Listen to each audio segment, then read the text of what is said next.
2 months ago, I asked myself a very difficult question.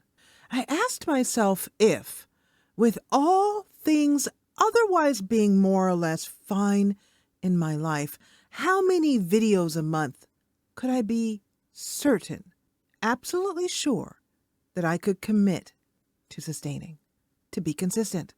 And after some deep heart and soul searching, the answer I came up with was 2. Just 2. And this was a really sad moment for me because I knew good and well that my dreams of being successful on YouTube were in no way, shape, or form going to come true with just 2 videos a month. And then October came along, the next month, and the kicker, I couldn't even get 1 video out. I couldn't even manage that. Why am I struggling so much? Well, I've been on YouTube for a long time.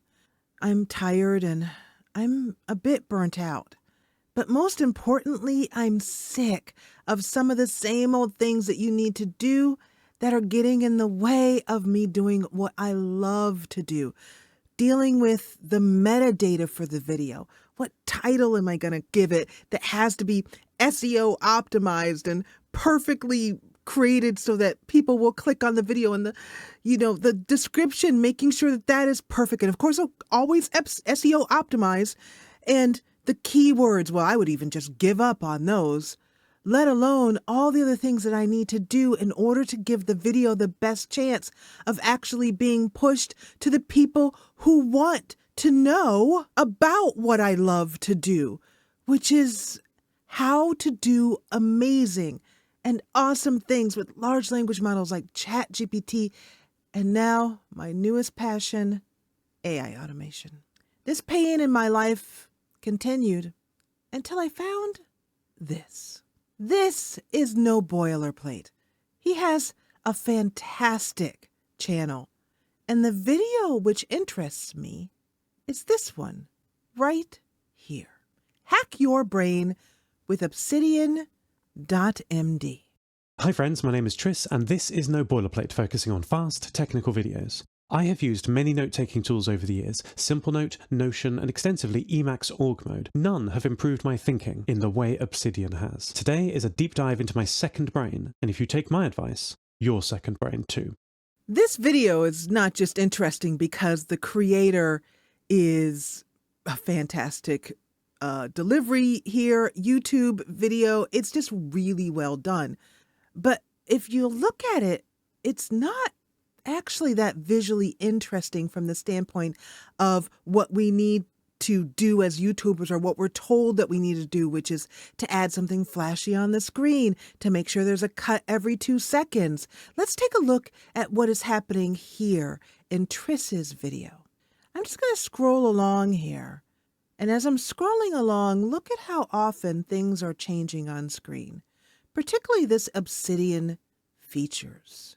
This has been on screen now for over a minute, almost 2 minutes, that one very still image was on the screen.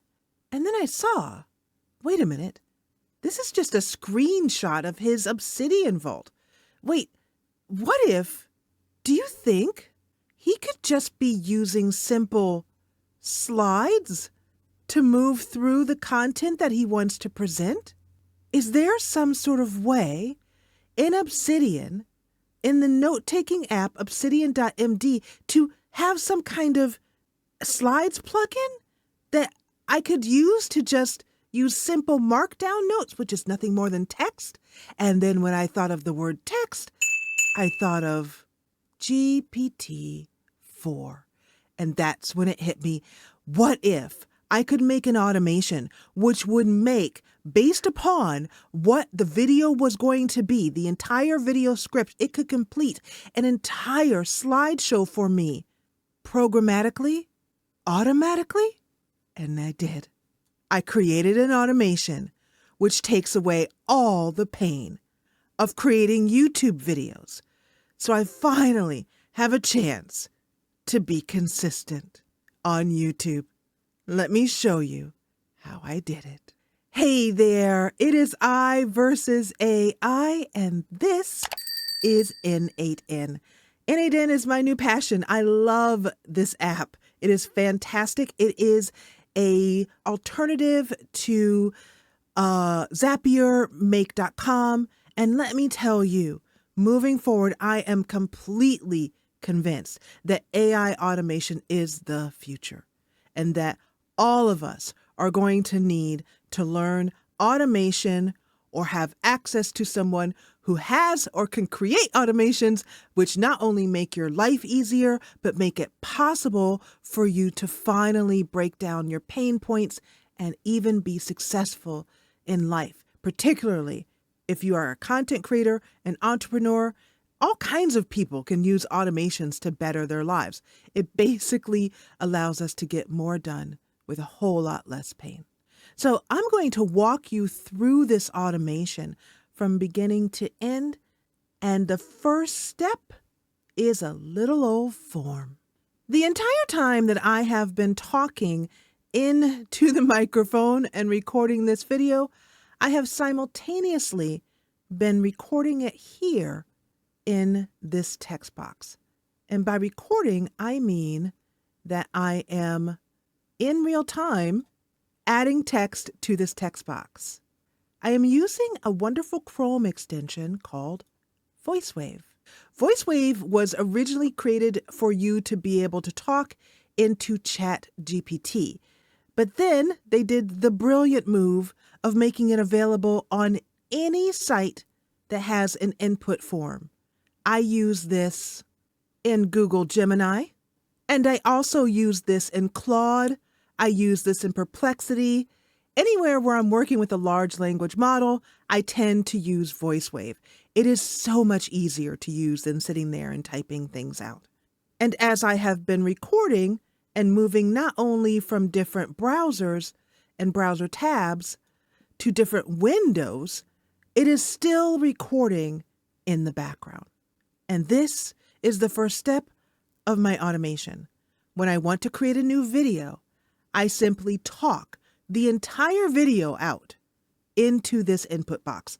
This is easy for me to do, and the reason I chose to start my automation in this way is because I already know the video in my head. I can see it in my head, and I frequently will talk it out in the shower or while cooking dinner or while in the car. And so I'm very familiar by the time I sit down to record as to what I am going to say. So it's very easy for me to simply press this microphone button down and then start recording. Now, the one thing you'll notice right away is that this is a big old block of text. Let's scoot down. As we can see, it's still going. And this text does not have paragraphs well, it's all one big, huge paragraph, but it doesn't have punctuation, anything. But the wonderful beauty of large language models is that they are fantastic with unstructured text. That means a big old brain dump blob of text. It can work with it. The key is when I give it the entire episode, it has all of that context to work with. I'm going to stop recording here now. The next step is I will put in 3 topic keywords. I have already done this previously, talking my entire episode, this exact episode, out. And so I'm going to replace that text with the copy-paste text that I saved, and I'm going to add 3 topic keywords. All right, I've got my input text filled in here, and I've added 3 video topic keywords. Now, I'm just going to submit the form. Congratulations, the automation has begun. Let's go and see what's happening in the background. We're going to take a look at these files later on, but for now, I want to show you the breakdown of this entire automation. If you ask ChatGPT to give you, say, 10 titles, what you're going to get is basically schlock. ChatGPT is not the best at writing YouTube titles, blog post titles, or content really at all. It can write it, but is it good? Not really. And that's because it doesn't really understand what good content is. What is good?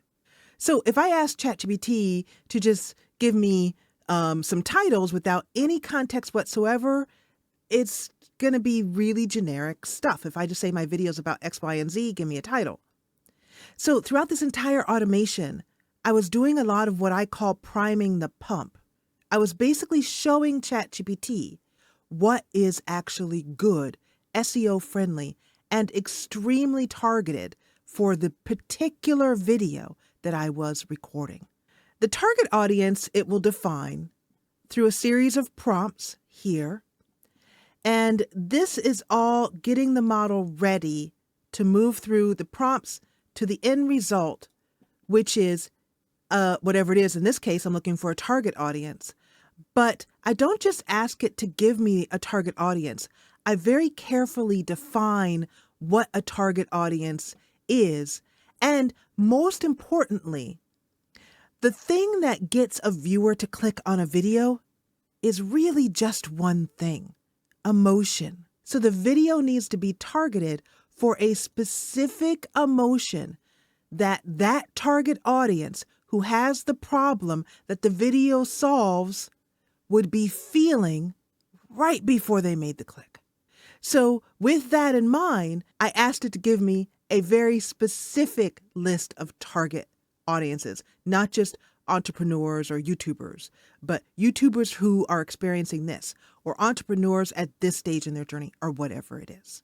Once I had the target audience, I then went for the angle. This is the angle which I would approach the video, how I would package it, how I would introduce it, or what I would be focused on when I was creating the video. And this angle defines how the metadata is generated later on down the automation.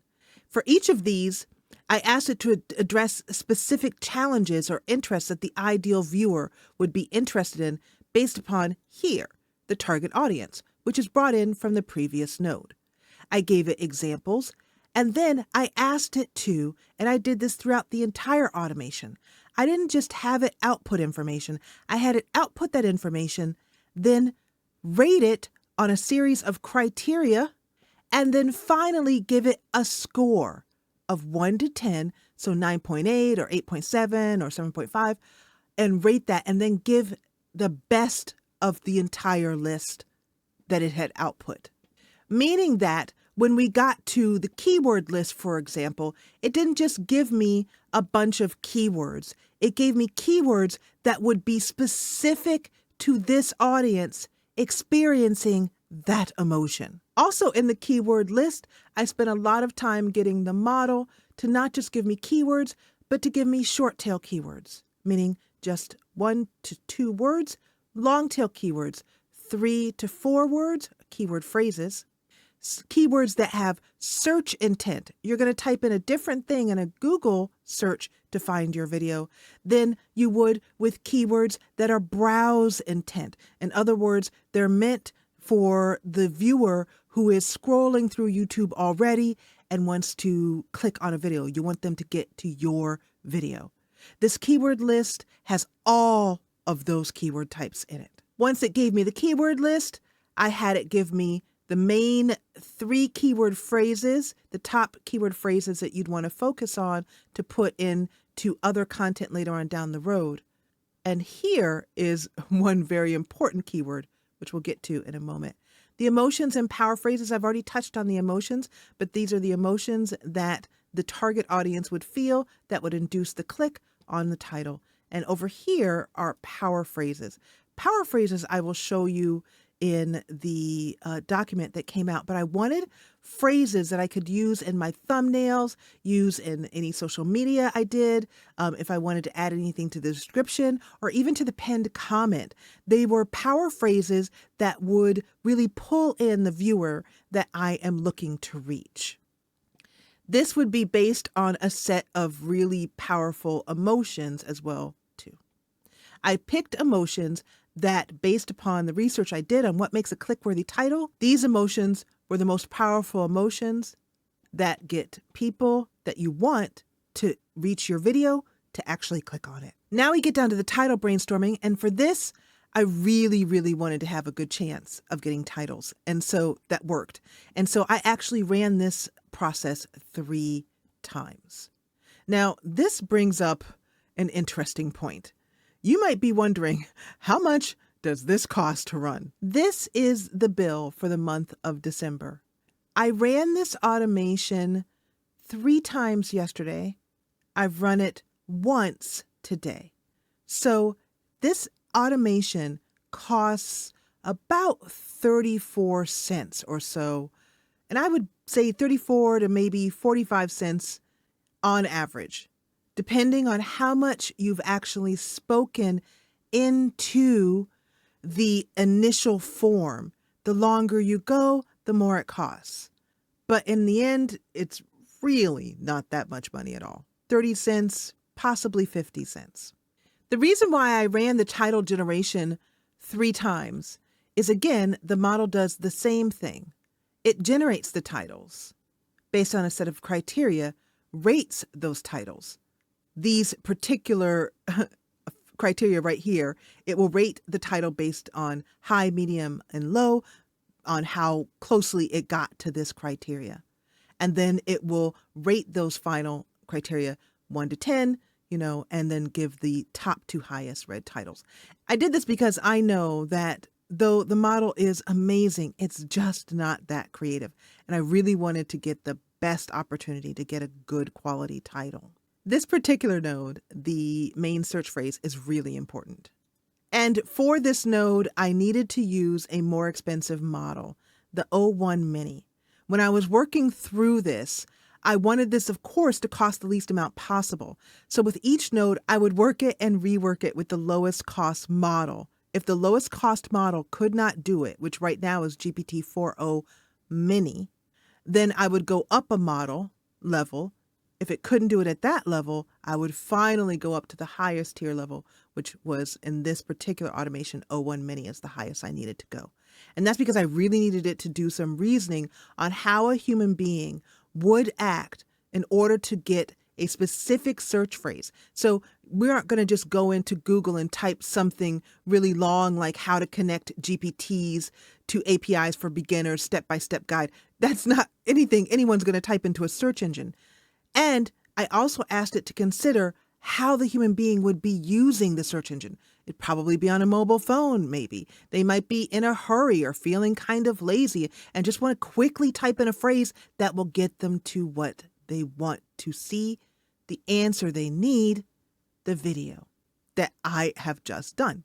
So that one very powerful phrase could be put into the description. I put a lot of work into the description. I think it's really good how it's come out. But the most important thing is that the first sentence of the description must contain that highly targeted, SEO optimized phrase that the model just determined from the previous node. Throughout the rest of this entire description, it is all very clearly labeled. Keywords at the bottom, links to my content in other places, hashtags at the bottom, 4 hashtags it will come up with, one of which will be a keyword phrase. The rest will be keywords. In other words, these should be 1 to 2 words, and this one will be a longer keyword phrase. But we all know that ChatGPT, despite our best efforts, loves to use overused words. So I went through the description again and instructed the model that it should remove these words without making any other changes to the description. I still love how the description came out. The final step is the metadata creation, which creates the file, which we're going to take a look at right now. I'm not going to show you the slideshow nodes right now, and I'll explain that there is a very good reason why. And then you'll be able to let me know if you still want to see the slideshow nodes and how I went through that entire process. The files that you get are markdown files. Those are just text files. They can be opened up in any text editor. I'm going to take both of these files and drag them right into the folder that is in my Obsidian vault. And I now have 2 files. Let's take a look at the metadata file. The file gives me all of the metadata that I need right here, all the way down to the bottom, with even having metadata for the file, which I'll explain in a minute. The target audience gives me overwhelmed content creators, and that's for this video that you're listening to right now. This is what it thinks the target audience is for this video.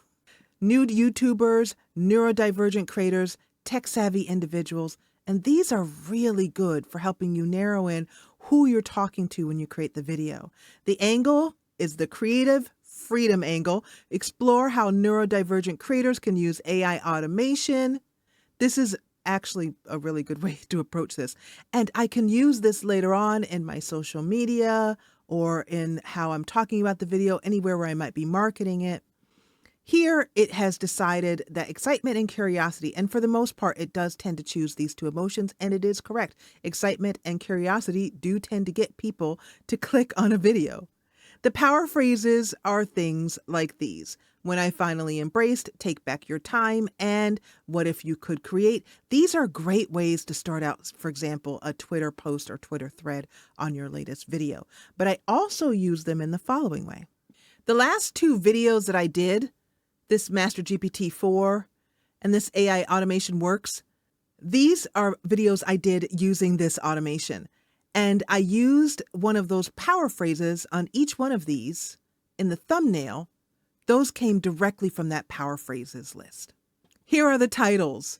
What if AI solved your creative struggles? Overcome chaos by embracing AI help. What if you could create effortlessly? This one is actually really good. Ooh, that kind of excites me. This one is really good. But for the most part, you get titles here that are most importantly very short. So I loved that it creates these titles that are so effective, and I wanted it to be no more than 50 to 60 characters. And that's because I know that titles that are shorter perform better. The keyword list starts with short tail keywords and moves on to longer keyword phrases. And I'll show you how I put these keywords into play in a moment. I can use them in a variety of different ways. They're very handy. I'm going to scroll down past the description for a minute to show you this. Automate YouTube video. This is the phrase that GPT-4 believes, based upon the prompting I've given it, that a human being would type into Google and be most likely to get to this exact video. It is the crux of what the video is about. And this, I've tried to get the model to have show up in the first sentence, preferably right in the first here. So it is automate YouTube video. And here is automate YouTube video. So you'll hear YouTube gurus tell you to make your description SEO friendly and to put your main search phrase right in the description, and this does it for me. It also adds in keywords from what I put in to the initial keyword box in the form that I showed you early on. I put in AI automation, and it will write it and include those keywords, some or all of them. The section here for prompt links is something that I love to have to put a little prompt in. But if you were to have an automation like this, you might fill it in with example, the affiliate link that you want the person who's watching this to go to. In other words, whatever your most important link was could go here. And finally, we get to file metadata. This is the most important part of the metadata. I love this. I'm going to explain this by sharing with you a channel called Grow with Group Hugs. The mistake is not embedding your video metadata, which includes your title, your description, and your tags into the video metadata. So metadata is the underlying code for websites and videos that Google needs in order to match content with someone's search query. Okay, so after you update the file name to your metadata title, then paste your description of your video into the comment section of the file properties, and then copy over all of your tags into this tags part of the file properties too. This all goes into how YouTube, Google, and all the search engines categorize your video. What this means is when I finally have my final video done, I right-click on it, click on Properties, click on Details, and in here, I will put the title here. Right here, it says, put this in the title field. Then I will copy and paste the description, which is why I chose to have the description output like this in a code block so that I could just quickly click the copy button. And then the keyword phrases.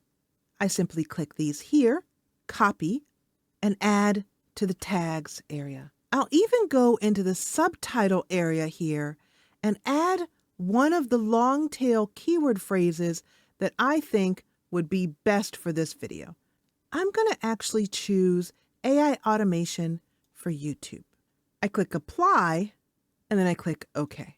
Then I would do the same thing for the thumbnail as well too. Because by naming the image, I increase the chances of the image, the thumbnail for the video, and the video itself coming up in Google's image search, as well as its regular search for the words automate YouTube video creation. Now, I told you that I was not going to show you how I generated the slideshow, and this is why. This is the slideshow file. In order for this to work, you would need the Advanced Slides plugin, which is free in Obsidian. I'll give a link to Obsidian and the Advanced Slides plugin and all of that in the description. I'm going to toggle the view to source mode so I can see exactly what's going on. Then I'm going to right-click here and click Show Slide Preview. You could also find this by just typing in the word slide and slow shot and show slide preview. And you can see that it has created slides and they look pretty cool. That's neat. Look at these. That's just, I still can't get over that it can do this. This was literally created before our eyes by a GPT-4 model. It's incredible. I love this. However, there are some things that I need to do. Despite my best effort, I was simply unable to get GPT-4 to give me this without some mistakes in the slideshow. For example, right here, it has made this text size much too small. It should be maybe 38. When you change it, it changes, as you can see, immediately. So before I do a video, I just run through the slideshow and I have it make any changes. Sometimes an icon doesn't show up, or it chooses an icon that I don't want, or I might want to remove this icon and add an image, or even another YouTube link. There's a lot that you can do with advanced slides. But what it does show me and what it does is fantastic. And the changes I need to make are pretty small. I'm going to go over here and open in browser, and you can just see the entire slideshow in the browser. And this is how I do my videos. I can just use the mouse button down here in the right-hand corner, or I can just use the arrow keys. And it's fantastic. But again, it's not perfect. And I was unsure if anyone would want to go through and mess with some CSS. I don't really know CSS very well, but I'm learning as I go. And I've also, having done enough of these slideshows, have a pretty good idea of when, for example, right here, I don't want this cog to be here on the side. I want it to be just above this and centered. And there you go. I just happen to know that I need to put a little line there. If this does interest you, if you would like this slideshow, I would be happy to include it in this automation. This I have decided to put up for sale. This will give you the metadata, the audience, the angle, the keyword generation, the whole works. Everything that I've just explained has been neatly and very meticulously given to you with a quick start guide that can get you up and running with this n8n automation in less than 5 minutes. I've gone into great detail telling you exactly what you need to do to add your own OpenAPI key, to connect your Dropbox account, the whole thing. I also told you that every single node has a note, a detailed note that says exactly what the node does, where it sends the data, what the next node is, all of that. But if you don't want to click through each node, I've included it as an extra PDF. So you can just run down this and look and see exactly what each one of the nodes does in the automation. And because so many of you were so excited about the podcast automation I did, I decided to toss this one up on Gumroad and see if you enjoyed it too, because I am loving the output of this automation and how much easier it is for me to create videos. No more sitting there and trying to decide what's the best SEO optimized title. No more keyword research, thank God. And all I have to do to create a video is record over the slideshow, add in different screens for things that I'm showing you on what to do, ChatGPT or n8n or whatever it is. And then I just drop it into my editing software. I cut out the silences. I add in some perhaps music if I want, or a little bit extra here and there. I add the chapters and I'm done. It goes from 3 to 5 days to create a video to 2 to maybe 3 hours to create a video. It is so much easier. And I am so relieved for AI and for automation. The real power of my automation is in the prompting. The prompt crafting that I did, I pulled out every stop and every trick that I know in the book, including a trick that is a psychological trick that I never see anyone talking about in the GPT-4 ChatGPT community. And it really did change the game on some nodes that I thought I wasn't going to be able to get it to output what I wanted consistently. And this one psychological trick was the only thing that did it. I did this whole video that you're looking at on screen using the AI automation I just showed you from start to finish. If you want to check out what it looks like and learn some prompt tricks, that video is on screen right now.